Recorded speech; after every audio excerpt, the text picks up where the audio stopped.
Hello, welcome to another Skills-Based Health on-demand video brought to you by DESE, Missouri Healthy Schools, and MOSHAPE. Today, we are diving into instructional strategies, language rehearsal, and today I am joined by Kim Goforth. My name is Brad Brummel. I'm the Health and PE Coordinator for Springfield Public Schools. Kim, how are you? I'm great. How are you today, Brad? I'm doing excellent. Good deal. Excellent. So our learning objective for the viewer is to be able to plan a learning activity that uses language rehearsal for student practice of health skills. This should add another tool to your toolbox as a health educator so that you can help our students learn and make the shift to a skills-based health education. So we've provided a training guide for you. You can access it by clicking on the link in the YouTube description. You can download this PDF and use the fillable boxes, or if you like to print and write, you can do that as well. So choose which works best for you, and we will move forward. All right, let's take a look at this language rehearsal. And I think when I initially saw this as a strategy, I wasn't real clear on what that meant. And so once we got into the training that Brad, you and I participated in, when our trainer called it the language of health literacy, that started to make a little bit more sense, started making some connections. And so once we dig into this why, so using the language of health literacy, we know in general that communication and then discourse is integral to learning new skills. And so I don't think we've ever learned a new skill. I haven't. Brad, you're a lot better than I am. And so you may have picked up a skill initially and never stumbled through it. But it's always taken me some time, right? Some practice. And some things didn't feel very good in the beginning, but the more I rehearsed, the better it became. And so this communication through a rehearsed model is going to help kids acquire some of these new health skills.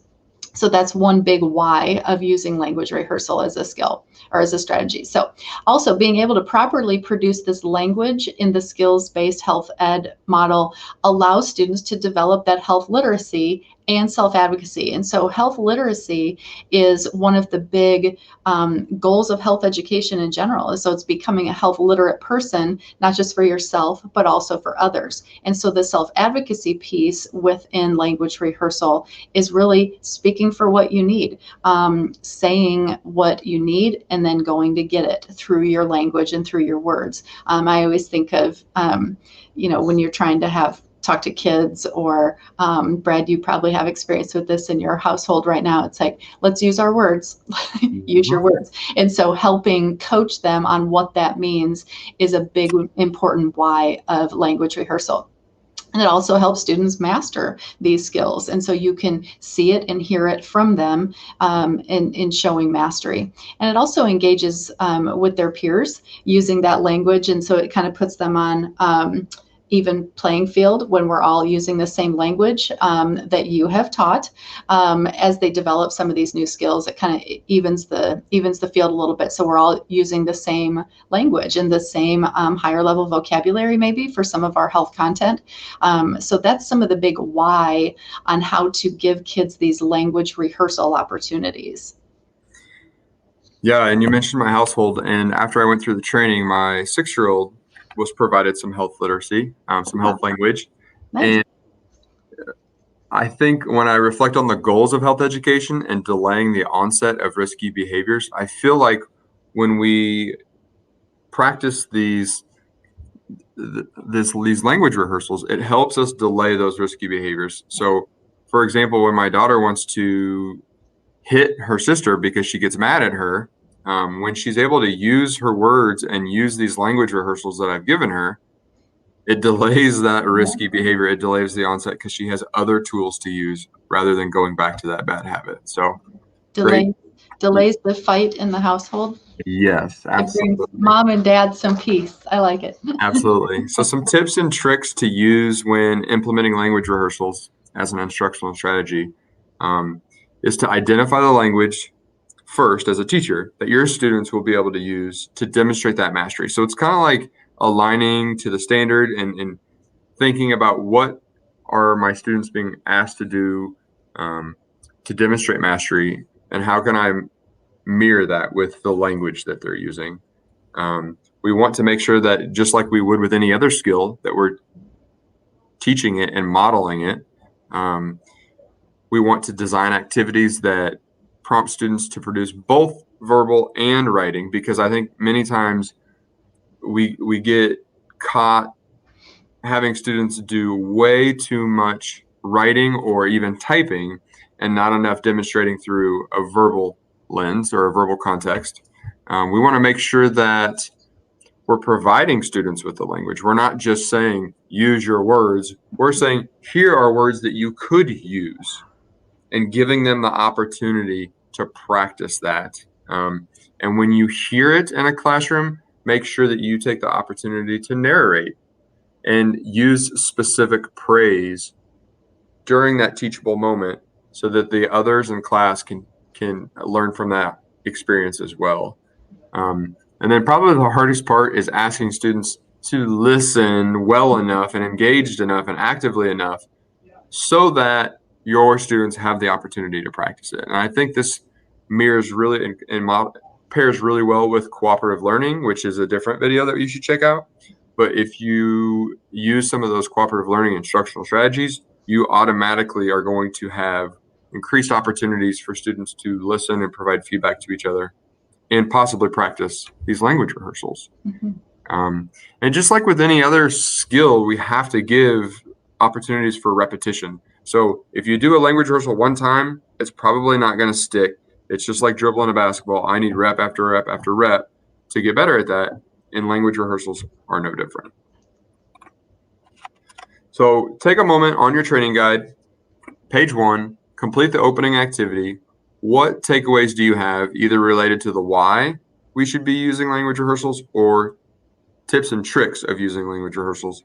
And put that on your training guide, question 1. So next we're going to do some practicing. Kim's going to model a practice opportunity with a standard 8 activity, which is advocacy for self and others, which is kind of related to demonstrating the ability to advocate for personal, family, or community health. And she's going to focus on advocacy for self, and specifically these 2 performance indicators about working cooperatively as an advocate for improving personal health, and using these health messages and communication techniques to a specific target audience. So Kim, Yes. how would you want to start by modeling this practice opportunity? All right. This one, self-advocacy, is such a big one. And so, like you said, it's for self and then for others. And so we're just going to focus on self. And so those 2 performance indicators, the first one was pretty inclusive of all of personal, family, community. But there is a piece that talks about collaborating with others to get your personal message across. So that's the piece that I want you to remember about that performance indicator. And then the second one speaks to kind of adapting those messages based on your audience, because we know that these young adults that interact with each other and have to have some health mindfulness for themselves, it comes in a various media. It could be text messages, which is very popular. It could be Snapchat messages. It could be emails. Some of our older high school students that are having to interact with some community members and things like that. So it comes in a different form of media. So as we look at a teaching progression, as far as the steps, be real mindful about every language rehearsal that students may need to have and present. It's going to take this step-by-step process. So we're leading up to, in my opinion, step 3. And so students have to kind of process the situation that we're struggling with here with step 1. Then step 2 is determine the approach. And I think that speaks to some of this different medium that it comes at them in. So whether it's a verbal communication in the hallway, let's say, or a text message they got before class that upset them. So determining, how am I going to approach that situation? Is it a response in an email? Is it a response on the phone? Is it a response in the hallway, in the bathroom, whatever? But then we're prepping for step 3. And so I'm going to spend some time here next talking about how to ask for the need, whatever need is coming out of the situation. How can we give students some language to get them out of this sticky situation or a need? And then we'll come back and reflect a little bit. So if I look at the teaching progression, step 3, asking for what they need, RMC Health Skill Guides breaks it down nicely for us into some sub-skills. So asking for what is needed is kind of a big thing. And so I want you to look at the verbs here. So Brad, we're stating the challenge or the obstacle. We're stating the need. We're making a request. And that's all a very verbal, to show mastery, kids are going to have to use their words. And so we're going to coach them on what words to use and how, and then in what medium. And so when we look at those sub skills, if we think about the amount of information that comes at students on that phone, on that social media, for example, a practice opportunity that we need to start giving kids is in that space then, because that's what they are used to. So if we give a lot of, and I visualize like decks of cards. And so this is a nice little, I think that's like an iPhone, what, 5 or 6? I don't even know, but you get the point. So we can cut out these little iPhone cards. Sorry if you're a Samsung user. Brad, are you iPhone or Samsung? I'm on the iPhone family. Okay, thank you. No green messages coming in on my end. So anyway, we get this picture and we can make these cards and we can prompt with a question here. And so this is, hey, want to hit that party tonight and get drunk. That's the obstacle. So if they're making a healthier choice, they're not ready to go to the party. They definitely haven't experimented with alcohol yet, but we have all these peer pressures and social pressures to go to the party. This person's finally talking to me. How should they respond? And so if you give these language prompts on maybe a deck of cards with some samples and maybe mix them up almost like a card sort, but as you have maybe partners working together, and Brad will talk in a different video about cooperative learning. So using another strategy on top of this, shuffling through some language prompts and having students read the prompt that is on the card to respond to this particular text message. So in some of the training guides that RMC Health puts out, it gives the language. And so how should they respond to a text message, to a peer? And so when we look at some of the health guides, there is a little box called Language of Health Literacy, and it says things like, let's go to the box on the right. An obstacle I'm experiencing is I'm not ready to engage in drinking alcohol tonight, but I need you to be safe and you can call me if you need a ride home or something. So putting 2 of these sentence starters together for kids and letting them fumble over the words, letting them wrestle with, but I still want to be your friend. You don't need to say that. Here's the concise sentence that you need to say to respond to that particular text. Now, taking it a step further, if your selected medium was an email, and maybe it's a little bit more professional, like I have this obstacle, giving them the language in an email that they just fill in the blanks. I am not coming to the party tonight to engage in drinking alcohol. I'm struggling to, deal with my personal beliefs on alcohol use. I think, not going to the party will help me stay on this path. I believe this will help me be a healthier person in the long run. Would you be able to call me when you get home so I know that you're safe? Thank you for your time. Love, my friend, myself. And so I think that giving kids this language makes it a little bit more safe. Let them say it. Let them read it out loud. It's not going to go well. They're going to feel all awkward. Well, I would never talk to my friends like that. Then how would you communicate these sentences to your friend, to your grandma, to someone in your community, someone you've never met before, or your teacher. So these are some of the language sentence starters that can be combated with a prompt or a scenario, which we also have a video on that.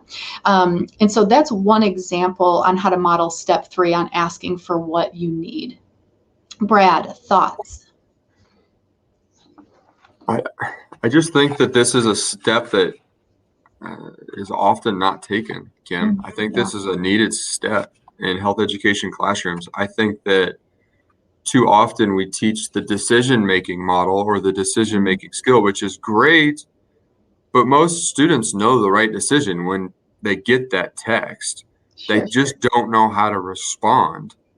And so, unfortunately, sometimes the route they take is to either partake or to be a bad friend because they don't have the language to use to be a good friend and also make the right choice. And Right so on. I think I loved your example. And I think this language rehearsal is needed in our health education classroom. So I appreciate you sharing that example. Yeah, you bet. So the next part of today's video is for you, the participant, to choose your own standard to work with today. So just like Kim started with standard 8 and she specifically chose advocacy for self, you can do the same thing. You can choose your own standard. And then if you would like to take it a step further, you can even select a performance indicator or a sub-skill to focus on.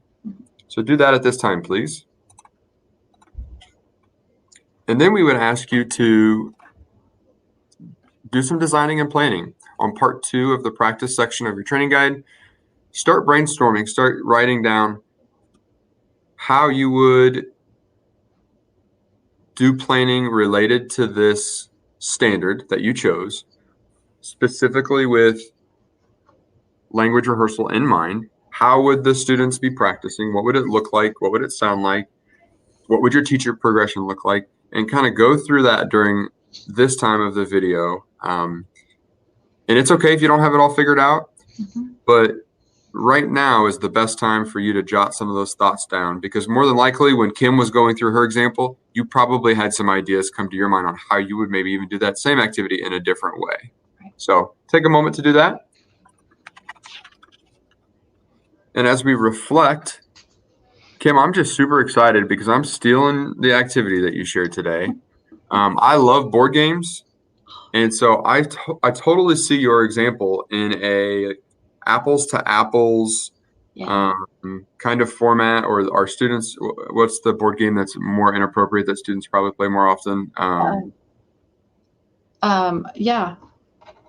Cards Against Humanity? Yes. Right? So you have these cards of language prompts or language rehearsals, and you have the text that comes in, that's the card, and students have to pick one of their language rehearsals and verbally practice it, and the person selects one. I could see that as a small group kind of board game in the health education classroom. So that'd be great. I'm stealing your activity, Kim, and I'm using it in board game fashion. So what we always face challenges. So what potential challenges do you see when reflecting on language rehearsals? Yeah, I think 2 big ones, and we kind of spoke to those.